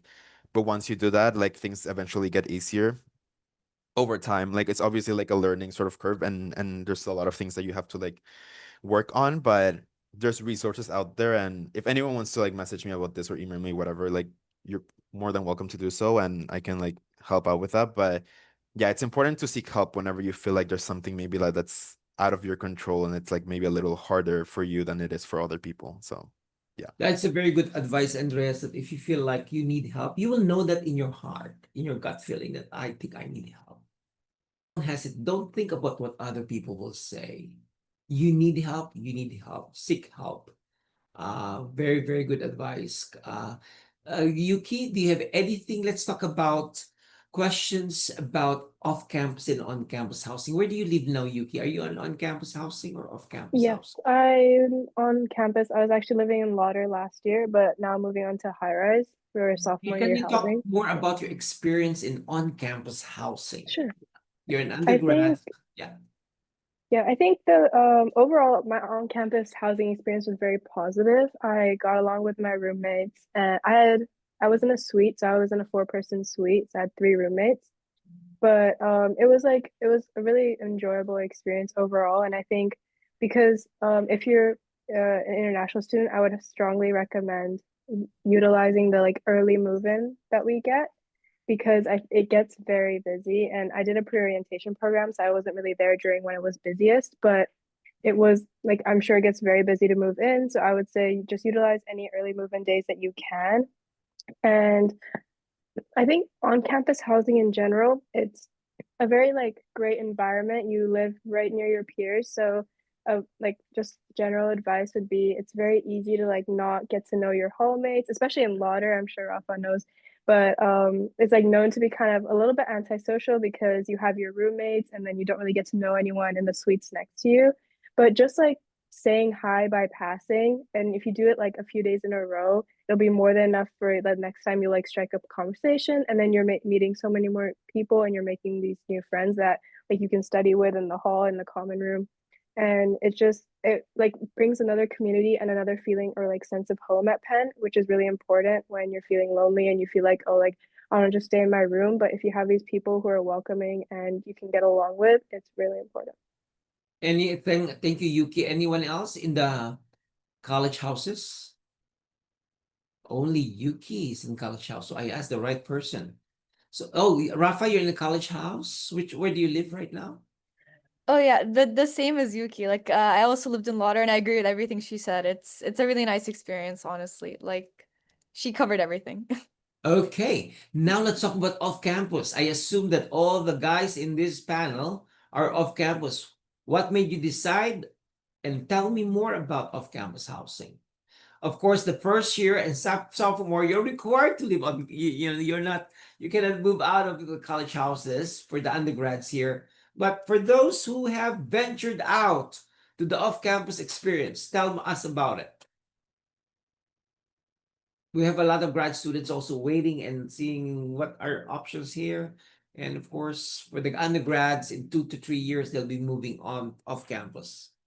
Who wants to tackle that question? Yeah, I'll I start can tackle first this. because, oh, sorry. Go ahead, Uh, Bruno.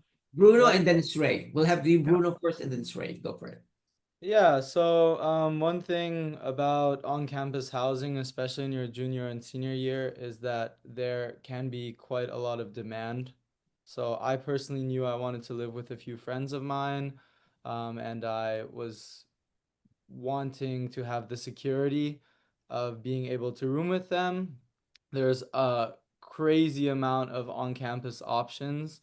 My advice is to have your group ready and early and understand if you want to go through the lottery process of being on campus for your junior and senior year. But yeah, I'm currently living in a 7-person house, very close to campus, And how but many there's also a bedrooms is lot of that, Bruno? How many bedrooms? For it's 7 7 people. bedrooms. Yeah. 7 bedrooms. That's a big Yeah. house. It is, yeah. Wow. But I personally enjoy it. You know, you can have people over, and And where is this? It's in which part of Philadelphia is this? it's in University City, so it's actually close University to City. the ISSS and b building by Oh, the close to our office? Okay, great. yes. So Ray, how about you? Talk about it because mostly grad students would not have on-campus housing. Yes, At least it yes. was since when I joined, so there was no on-campus option for us. So it becomes tricky because once you are about to move in here, you need a house. So you do all the process while being in your own country. And you don't know whether that's legit or fake, or if it's legit, um, how do you navigate the social security number and other stuff which was needed for utilities. So there are so many questions, but uh, Penn's off-campus housing services were very supportive. So I reached out to the person who was managing that, and she helped me navigate all these questions, especially because I was international, so I could not access like US phone numbers in the US. I could not give a call and ask for like whatever questions I had. So I think her name is Linda. So she Linda really helped me. Cromer. Linda Yeah, Cromer. Yeah, yeah, Linda. Linda Cromer. Mhm. So I do understand that there will be so many questions and uncertainty in your mind regarding off-campus housing, but um, it gives you a good option, especially for grad students. Of course, that's the only option, but for undergrads, if you're looking for a bit of flexibility, whereas you can choose to pay more or less based on whatever your comfort level is, and you can choose to live wherever you want to live. If you feel like you want to live in Center City, that's also an option. So you get more flexibility if you move off campus. Um, and it's always a trade-off, as Bruno mentioned, that you might lose out on campus friendships. So you might want to tag along your friends with in searching for houses. But do reach out to Linda or people from off-campus housing at Penn. We'll try for to any put support you need. out, yeah, we'll try to put Linda Cromer's email or the website for off-campus housing. Thank you, Suray. How do you select roommates, or what are your tips for getting along with roommates? That can be a big deal breaker if you are not fortunate and you ended up with roommates who are not fun to be with. Any tips? Yeah, I would just on the second part of getting along with your roommates, I would think the biggest thing is this might be kind of harsh, but don't go in expecting to be best friends with your roommate. I mean, at the end of the day, as long as there's this basis of respect and communication, that's more than enough. As long as you both respect each other and just right away get into the conversation of responsibilities and everything that's necessary, like, having guests, what each person's supposed to do, the boundaries between you, having those established is great. To an extent, it's kind of like a contract, so you avoid running into problems with those conversations in the future. So as long as there's open communication and you both respect each other, that would be great. Like at the end of the day, if you're friends, that's perfect. Just don't have that expectation, honestly. Excellent, excellent. Respect, expectations are clear. That's very good. Anything else? I would Yes, definitely Luis, go for it. Go for I it. would definitely agree on that point. And just on the point of a contract, actually write something out during the first week with your roommate, like, who takes out the trash, who cleans the bathroom, and when do they clean it? Just like set all those rules so you have something to reference to. This is something that my RA, like residential advisor, told me at the start, and I sort of ignored it. I saw like I wouldn't need it, but it turns out I did. So definitely do that. Are you on off-campus housing now, Luis? Right now, yes. But Off-campus. before, freshman and sophomore year, I was on Okay. campus. Okay. So, okay, great. Now let's Wait, I move have, to, sorry, yeah, wait. yes. Sorry, I just have something else to add as well. I think what Lou said about the RA, our RA actually handed out like piece of paper, like an actual contract that we had to sign with our roommates. But honestly, like it's kind of like it depends on who you're with. Like my roommates kind of took it as a joke and we all filled it out anyway, we signed it. But it's also really important to like remember that you can like bring it up in the middle of the semester because sometimes you forget, like my roommates forgot, I forgot too, and you forget all these rules that you made. But it's better to be uncomfortable in like that specific moment than to be uncomfortable for the rest of the semester because they keep bringing friends over at 2 a.m. or they Mhm. don't take out the trash ever, or they never like clean the toilet. I don't know, like whatever the issue is, I think it's always important that like your roommates first and then friends second because it's like sometimes really hard to like tell, but I definitely recommend just like Yeah, getting over the awkwardness and just saying it. it's a very good advice, Yuki, because you live with them. You see them every morning when you wake up or you go to bed. Yeah, it's hard. It's hard. You have to have good, or else you have to leave your housing.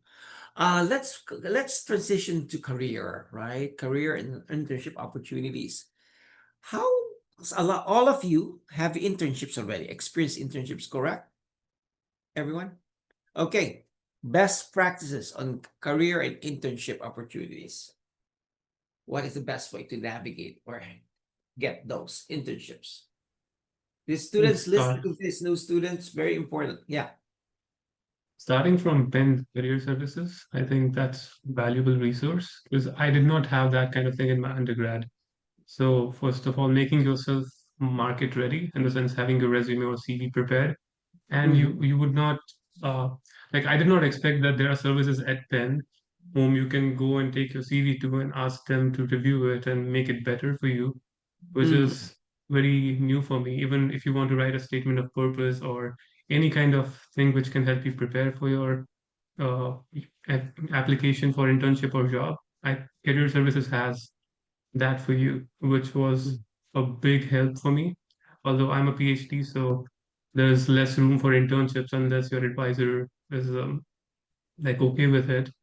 But that's something which you should keep in mind. Always reach out to career services or people from there. They have some webinars and like some workshops as well, which can help you prepare for the job market better. To the career services office. Anyone else? How to navigate those internships? I can Bruno, take. go for it. So first, of course, go to AIS's alumni and employment committee events because that is a great way to get introduced to new industries. But no, generally, first thing, make sure you're only applying to employers that sponsor international students. This is going to be a big thing.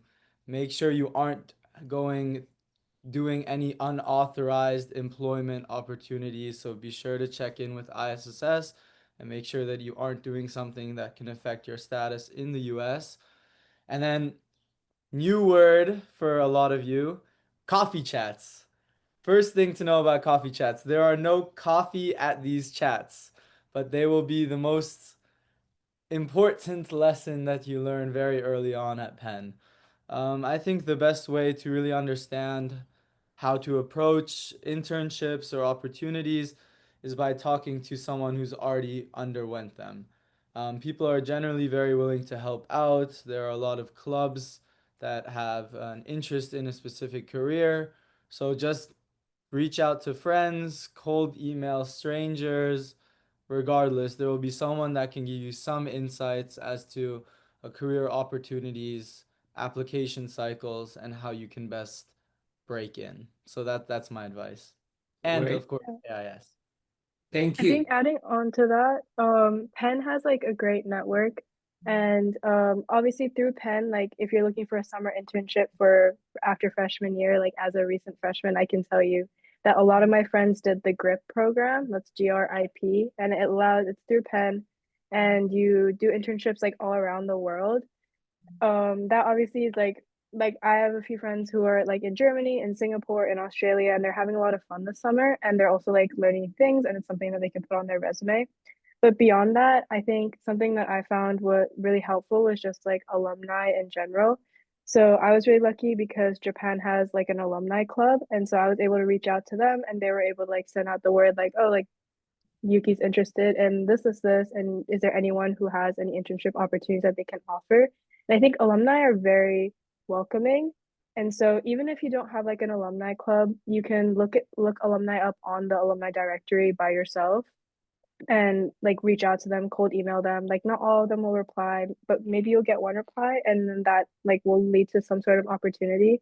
And like even if again like you don't do anything over the summer, that's like not the end of the world. You could always be productive in a different way. And I think that that's really important to remember as well. Great. Now, let me end this with one question. For all the panelists, all of you will answer this. It's not in the questions that we provided. A healthy and successful Penn student is blank. A healthy, balanced, successful Penn student is blank. Who wants to start? And you popcorn it to the next. A healthy, balanced, successful Penn student is blank. Raise your hand. Yes, Louis, and then you popcorn. Go for it. I would say it's a student that practices self-care because you're sort of an adult now. You really need to care for yourself and give yourself breaks. Self-care. Go for it. Okay, popcorn it. I'll popcorn it to Shrey. Trey, go for it. Who knows what he wants and tries to manage his life around it. Knows your purpose. Okay, manages to do it. Popcorn it, Trey. I popcorn it to Rafa. Okay, Rafa. Yeah, I would say flexible. Being able to adapt to everything. Penn is fast changing, and even getting into university itself is a very, turbulent experience. Being able to be flexible, adapting to that, knowing how to respond to that change, it means the world when it comes to, like dealing with everything. Flexibility. Very important. Okay, popcorn it. Popcorn it to Yuki. Yuki. Sure. I think it's a student who is open-minded. It's important to know what you like and what you don't like, but you're here to like at college to experience new things. So just be open to everything. Don't close doors before you've like tried them out, and like you'll never know what like you end up liking. Open-minded. Okay, popcorn. We have three left. Sorry. I'll popcorn to Andres. Andres. Yeah, I would say maybe self-aware, just because I think it's important to know or even like learn slowly who you are and not necessarily conform with what maybe others are doing, in the sense of like you don't want to compare yourself to other people. You don't want to like pretend to be someone or something that you're not, just to like, this is kind of cheesy and corny, but like you don't want to like pretend to be someone you're not just to like fit in. You Great. kind of want to shape your own identity, and you kind of have to be very self-aware and critical of your own sort of identity. That will develop slowly, I think, over time, but Like that. Two left. Luis or Bruno? Andres, who do you want to oh, follow you? Luis already went, I guess. Yeah, I No, went. Yeah, yeah, you so oh, Bruno. so it's only the last word is for Rafa. Are you done? The Rafa is also done.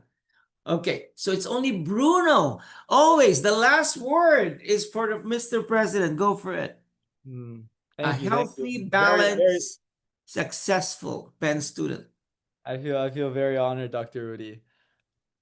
I would say communication is by far the most important thing. I think as I've gotten a lot older, I realized that, having uncomfortable conversations, whether it be with your roommates, whether it be putting yourself out there, that'll lead to the least amount of pain in the future. The last thing you want is for something to be bothering you or be on your mind, and you just keep it inside, don't tell anyone. And it really seems difficult to say, hey, could you please not, drench the floor in water every time you shower, to your roommate, and then end up having a huge fight about it 3 months in the future. So I think communication is the most important thing, and then just make sure you're getting your sleep.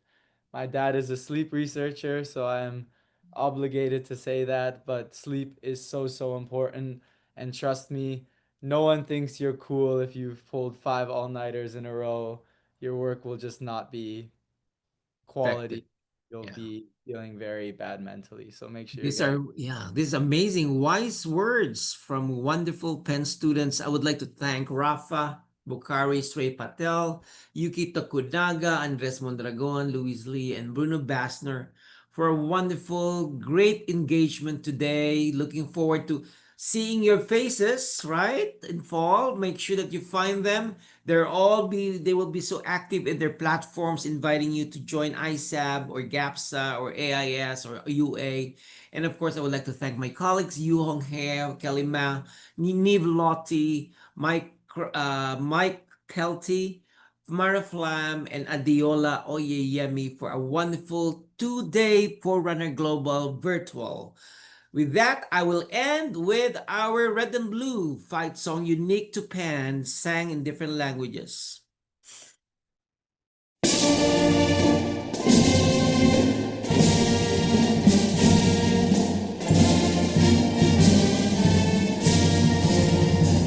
Lasst uns alle zusammenkommen.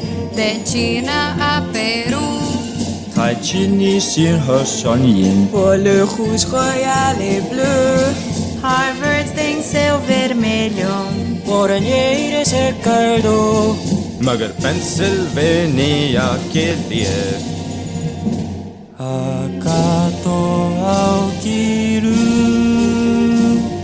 حلوة حلوة بنسلفانيا. Mabuhay sa pulat bakaw. Hurrah, hurrah, hurrah, hurrah, hurrah for the red and blue. We are looking forward to seeing you in August. Welcome picnic for first year Penn Global Mosaic coming up.